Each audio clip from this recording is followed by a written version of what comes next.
Atentat në qendër të Shkodrës, 3 persona plagosen nga plumbat mes tyre dhe një vajzë, autorët shkaktojnë terror dhe braktisin makinën në Shirok. Tasës me sasinë rekord prej 17 tonë drogë të gjetur në Vlorë kanë iniciale, dyshohet se janë të pronarëve të kanabisit, persona të tjerë të implikuar në trafik. Astrid Batosi dhe Besnik Mustafaj takojnë antarësi në Vlorë, Basha po mban peng listat, rruga që ka zgjedhur mund ta shkatrojë krejtësisht partinë.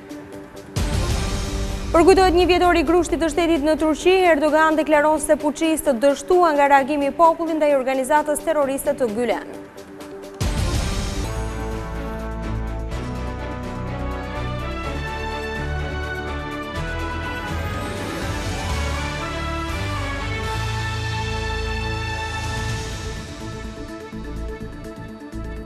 Mirëdita zonja dhe zotrin, do t'jemi së bashku në edicionin informativ të orës 15 këtu në ekranin e Vision Plus.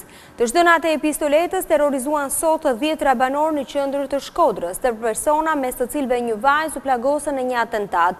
Autorët u larguan me shpejtësi dhe braktisën makinën në një fshat Buzliqenit. Dyshohet se mes të lënduarve është dhe personi që donin të vrisnin autorët e krimit.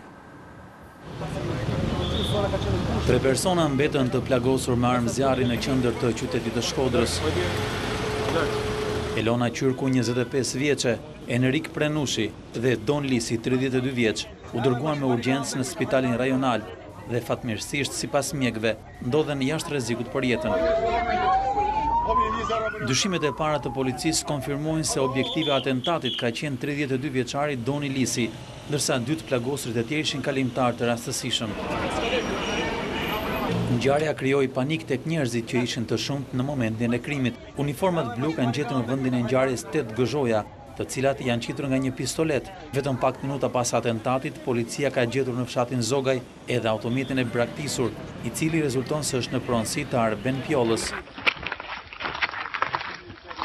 Në ndjekje të autorëve janë vënë blu të Shkodrës së bashku me forcat e ndërhyrjes së shpejtë. Nga kontrollet është zbuluar dhe një armë zjarri që dyshohet se i përket autorëve.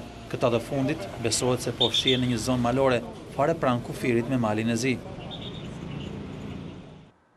10 racas me drogë të zbuluara të premte në Vlorë mbajnë shënime që besohet se janë inicialet e pronarëve të tyre.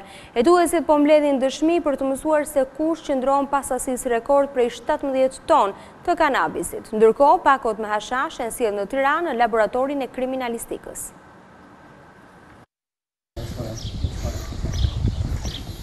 Sasia rekord e drogës prej 17 tonësh, e cila u sekuestrua në Vlorë dhe Kavaj, u dërgua në laboratorin e kriminalistikës pranë drejtorisë së përgjithshme të policisë. Blut e Vlorës prangosën 9 persona, të cilët dyshohet se kishin magazinuar kanabisin në Llakatund, ndërsa 3 të tjerë u kapën në Kavaj.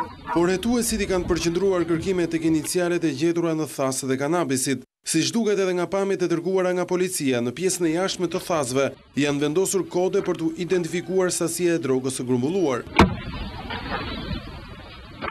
Për organin e akuzës dhe policin, shkodimi i këtyre inicialeve do të çonte në arrestimin e personave të tjerë, posedues të lëndëve narkotike. Pavarësisht sasisë rekord të kapur në Vlorë, rreth 15.6 ton kanabis, dosja penale nuk do të hetohet nga Prokuroria e Krimeve të Rënda, por nga ajo e qytetit bregdetar. E kundërta ndodh me 1.3 ton kanabis të kapur në Karpen të Kavajës. Rasti po shqyrtohet nga krimet e rënda pasi u provua se lënda narkotike ishte bërë gati të transportohet drejt brigjeve italiane me skaf. Policia ndërkohë sekuestroi edhe mjetin lundrues me 2 motor me nga 200 kuaj fuqi, si edhe automjete Forestrada e furgon, të cilat kishin ngarkesën e kanabisit. Në prangat e policisë ran Joni Sadikaj, Roland Hysebelliu dhe Kevi Ajdari, djali i shefit të krimeve në Gramsh. Ndërsa këtë të shtunë prangosën edhe Aristotel Kasa dhe Arvis Muçaj, të cilët ishin njëri pronar i mjetit lundrues dhe tjetri i Forestradës. Deti me dallë dhe lodhja duket se i kushtuan jetën një adoleshenti në Vlorë. I riu 14 vjeçar është vënë re teksa po përpiqej të dilte nga uji dhe u ndihmua nga plazhistët e tjerë, por nuk e doli të mbijetonte. Një 14 vjeçar u mbyt në qytetin e Vlorës mëngjesin e kësaj të shtunë në zonën e Marinës. Viktima Endrit Bejkotara u dërguar me urgjencë në spitalin rajonal të qytetit bregdetar, por pa mundur të shpëtojë nga vdekja. Pavarësisht se pushuesit i dhanë ndihmën e parë të riut, kjo nuk mjaftoi. Ai ishte në momente që binte poshtë. E kapa, i vetëm, i vura dorën poshtë, një dorë tute koka, se e nëzora këtu afer i ula këmbët, pasaj këtu afer kur e nëzora edhe në ndim. Po, për mua kisheron që te i thëllësi kur e kapa unë. Se u momente që unë dajtova të nxire, nuk jep e shënja që të më thesh. Pasaj këtu, sa erdha unë, u lodha kuptohet se, po thua se i vetë me nëzora, u bërtita atyre, i bënu i frimarje, i nëziri ujt, atë qaj bënë. Nga hetimet e parë rezulton se adoleshenti 14 vjeçar mund të jetë mbytur nga lodhja duke notuar, pasi deti kishte edhe dalg. Gjatë javës së fundit, 2 pushues kanë humbur jetën në Vlorë. Në zonën e plazhit mungojnë rojet bregdetare, të cilat mund të ndërhyjnë në kohë në rastet kur rrezikohet jeta e pushuesve në det.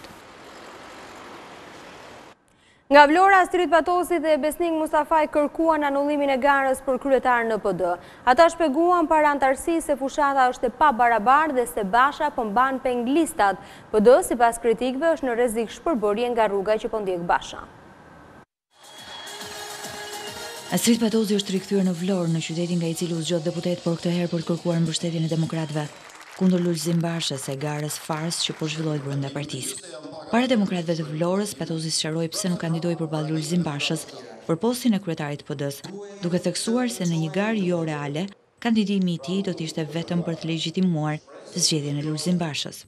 Në rast se unë do të futesha në një garë të pabarabartë, pra në një garë pa rregulla loje, ku nuk kishte as lista, ku kryetari garonte si mbret dhe kandidatët e tjerë ishin si yzmeqar të shtëpisë, sigurisht që garë nuk mund të kishte, por unë do të shërbeja një lloj si ai tjetri, pra nuk do të kishte një selam, por do të kishte 2 selam. Dhe ne do t'i legjitimonim procesin e rrëmbimit në mes të ditës së mandatit kryetarit të Partisë Demokratike Lulzim Bashës. Ndërkohë që Besnik Mustafa, ish ministri i jashtëm, i ka bërë thirrje anëtarëve të Partisë Demokratike në Vlorë të bashkohen për ringritjen e PD-s. Të gjithë bashkë të shqetësuar për greminën ku duan ta çojnë Partinë Demokratike, për ta lënë Shqipërinë pa opozit, për ta zhduk të djathtën, për t'ia zgjat jetën politike të Majtës dhe personalisht Edi Ramës. Ne nuk do t'i lejojmë, apo jo? Pas Vlorës, kundërshtarët e Bashës të hënën do t'jenë në Korçë për të kërkuar demokratëve të pengojnë farsën e zgjedhjes së kreut të PD-s. Vetëm ndryshimi i statutit i jep fund situatave kur kryetari i partisë humb zgjedhje dhe kandidon sërish. Deklarata vjen nga Eduard Selami, i cili nuk e fsheu shqetësimin për pabarazinë e garës aktuale për kreun e PD-s. Eduard Selami, kandidati për kreun e Partisë Demokratike, ka propozuar ndryshimin e statutit për të sankcionuar dorëheqjen e kryetarit në rast se ai humbet zgjedhjet. Gjatë takimeve me demokratët e Durrësit, Shiakut, Rogozhinës e Fierit, Selami vuri në dukje se gara nuk mund të jetë e barabartë përballë një njeriu që ndodhet në krye të partisë. Hajtë fusim një nën statut që nëse kryetari i Partisë Demokratike nuk fiton që të dalë dhe fitore që të jetë partia e parë në zgjedhjet e përgjithshme që vijnë, jep dorëheqje dhe nuk kandidon në atë rrallë për kryetar partie, që të shmangin këto gjëra, se s'mund të jetë njëri los me kpuc, tjetri zbath. Tjetri është kryetar detyrë me eskort dhe unë jam me një shofer atje që nuk di rrugët. Selami ka nënvizuar rëndësinë që ka për të ardhmen e partisë bashkimit të gjithë demokratëve. Kundërshtarët tanë po e shijojnë të gjë. Edhe ata gjëja miq, zi presin ta shikojnë për tokë, të gjithë bashku s'kemi për t'ia dhënë këtë shans. Do të dalim më të fortë nga kjo gjë. Duke thënë ca të vërteta të cilët ka kohë që duhet të kishim thënë. Por jo në mënyrë personale. Jo duke hedhur njëri tjetrin. Jo në mënyrë përjashtuese. Selami ka premtuar se në rast fitoreje të shtunën e ardhshme, ai do t'u jap pushtet demokratëve të thjeshtë për të zgjedhur përfaqësuesit e tyre. Mbi 10.000 fëmijë do të sistemohen në kopshtet publike të Tiranës, kërkesat janë të larta, por autoritetet sqarojnë se do bëhet gjithçka për pranimin e tyre. Shtatori nuk është larg ndaj që tani kanë filluar interesimet për regjistrimin e fëmijëve në kopshte. Drejtoresha e Arsimit për Tiranën, Ariola Byzyka, qetëson prindit duke deklaruar se pranime do të ketë gjatë gjithë vitit. Kopshtet kanë një specifik. Regjistrimi për kopshtet nuk ka një afat të caktuar dhe përfundon, sepse sipas ligjit çdo fëmijë që mbush moshën 3 vjeç i takon të regjistrohet në kopsht. Që do të thotë, të gjithë qytetarët që janë të shqetësuar se fëmia i mbush 3 vjeç në tetor apo i mbush 3 vjeç në dhjetor, ai ka të drejtën të regjistrohet në kopësht dhe do të regjistrohet në kopësht, edhe në dhjetor, edhe në janar, edhe në mars, pra në çdo muaj kur fëmia mbush 3 vjeç. 52 kopshtet publike të kryeqytetit do të presin mbi 10.000 fëmijë. 2 vitet e fundit këto institucione po përballen me influks kërkesash për shkak edhe të largimit të fëmijëve nga kopshtet private. Ajo çka po ndodh si fenomen është që fëmijët po largohen nga kopshtet private dhe po vinë drejt shërbimit publik. Për shkak të rikonstruksionit të mjediseve të kopshteve publike, për shkak të kushteve të reja dhe gjithë rinovimit të sistemit të kopshteve, ushqimit shumë cilësor. Në Tiranë kanë një kërkesë shumë të madhe për regjistrim, por deri tani ne kemi arritur të menaxhojmë edhe numrin nëpër grupe, po ashtu disa kopshte kanë shtuar dhe kapacitetin e tyre. Drejtoresha Byzyka deklaron se numri fëmijëve për grupe edhe këtë vit nuk do t'i kalojë 37 fëmijë, ndonse frekuentimi nuk është i njëjtë në çdo muaj të vitit. Bashkia e Tiranës ka ngritur kampe verore për fëmijët në nevojë. Erion Velia i tha se veç argëtimit po zbatohen dhe forma të tjera ndihme për këto kategori. Fëmijët në nevojë me probleme ekonomike dhe sociale të cilët nuk kanë mundësi të shkojnë në pushime, mund të ndjekin kampet verore të ngritura nga Bashkia e Tiranës. Në këto ditë nxehta, Bashkia ka organizuar kampe 20 ditore pranë qendrave sociale për argëtimin e këtyre fëmijëve. Ne kemi filluar një projekt kampeve verore me gjitha qendrat sociale, sepse ne besojmë që nuk është e rëndësishme që në qendrat sociale gjatë muajve shkollor ne të kemi shërbime, po edhe gjatë muajve të verës. Ky është një nga kampet që ne po organizojmë. Ne jemi në shumë prej kampeve të bashkisë, edhe në PES, edhe në njësitë e tjera. Kryetari Erion Velia deklaroi se Bashkia po aplikon skema të ndryshme për t'u ardhur në ndihmë njerëzve në nevojë të grup moshave të ndryshme. Për herë të parë në mencat sociale kemi filluar dhe ofrimin e ushqimit, që të sigurohemi që në qytetin tonë të ketë solidaritet dhe do të vazhdojmë siç kemi nisur me këto 4 qendra, duke ofruar mencat sociale, ashtu të vazhdojmë edhe qendrat e tjera për të siguruar që në gjithë territorin e Tiranës ne kemi solidaritet dhe asnjëri nuk mbetet pa ndihmën e bashkisë. Për herë të parë këtë verë, Bashkia ka hapur disa kampe verore pranë kodrave të liçenit artificial në PES dhe zona të tjera të Tiranës për të ndihmuar fëmijët në nevojë. Zjarfiksit, forcat e ushtrisë dhe banorët e Beratit po përpiqen prej 3 ditësh të shohin flakët që kanë përfshirë kodrën e qytetit. Në aksion është përfshirë edhe një helikopter pasi situata është e rëndë. Prej 3 ditësh kodra e qytetit të Beratit është nën flak. Zjarfikse dhe forcat e tëra të ushtrisë po punojnë për të mbajtur në kontroll flakët e përhapura në 3 vatra. Ndërsa nga ajri një helikopter punon vazhdimisht për marrjen e ujit në Luminosum dhe edhjen e tij në sipërfaqet e pushtuara nga zjarri. Kemi rreth 3 ditë që në ka një zjarr pothuajse masiv dhe sipas të dhënave të ekspertizës mendohet të jetë i qëllimshëm. Ky ka qenë gjithmonë problem për zjarret që ndodhin në Berat, mbi 9% këtyre zjarreve kanë këtë motiv. Gjatë mesditës zjarri është reaktivizuar i ndihmuar nga era. Deri tani në qarkun e Beratit rezultojnë të djegura rreth 40 hektar tokë, kryesisht sipërfaqe me shkure.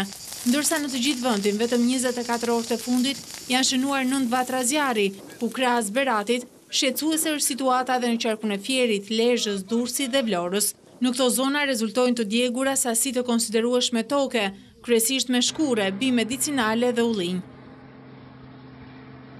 Turqia përkujton një vjetorin e grushtit të shtetit. Presidenti Erdogan nderoi dëshmorët që sipas tij dhanë jetën për të mos lejuar pushtimin e vendit nga puçistët e organizatës terroriste të Fethullah Gülen. Presidenti turk Recep Tayyip Erdogan, duke kujtuar 15 korrikun e një viti më parë kur humbën jetën 250 persona pas një tentative për grusht shteti, tha se kjo datë shënon një tentativë pushtimi. Gjatë një konference me temë 15 korriku si një shkelje të drejtës së njeriut, Erdogan theksoi faktin se Turqia është një shtet që dënoi sipas ligjeve 10 mijëra tradhtar që morën pjesë në grushtin e shtetit. Numri i qytetarëve tanë që humbën jetën atë natë është 250, ndërsa numri puçistëve të vrarë vetëm 35. Ja që duhet mendojmë edhe për këto shifra. Sigur Turqia të mos ishte një shtet ligjor, sigur mos të ishte një vend që mbikëqyr drejtësinë, atëherë të paktën 10 mijëra tradhtar që kanë marrë pjesë fizikisht atë natë në grushtin e shtetit, nuk do të ndodheshin në përburgje, por do të ishin të rrezikuar për të vrarë në rrugë. Që prej një viti Turqia vazhdon gjendjen e jashtëzakonshme, ndërsa kryeministri turk Binali Yildirim deklaroi se do të propozojë vazhdimin e saj edhe për 3 muaj. Ndërsa presidenti Erdogan u shpreh se vendi do dalë nga kjo gjendje vetëm kur të arrijë objektivin në luftën kundër terrorizmit. Ne do ta heqim gjendjen e jashtëzakonshme kur të përfundojnë të gjitha këto shqetësime. Do ta heqim atë kur të arrijmë objektivin në luftën kundër terrorizmit. Pa mbaruar të gjitha këto, askush të mos presë që ne të bëjmë ndryshime. Autoritetet turke pushuan të premten nga puna më shumë se 7.000 polic, ushtar dhe në punën civil, një ditë përpara përvjetorit të grush shtetit të dështuar, ndërsa gjatë vitit më shumë se 50.000 persona janë burgosur dhe 10 mijëra të tjerë janë larguar nga puna. Turqia për grush shtetin akuzon organizatën FETÖ të teologut Fethullah Gülen, i cili jeton në SBA. Më 15 korrik të vitit 2016, njësi të ushtrisë turke dhe policisë u ngritën kundër Recep Tayyip Erdogan. Përpjekja për putsh dështoi pas daljes së 10 mijëra njerëzve në mbrojtje të presidentit.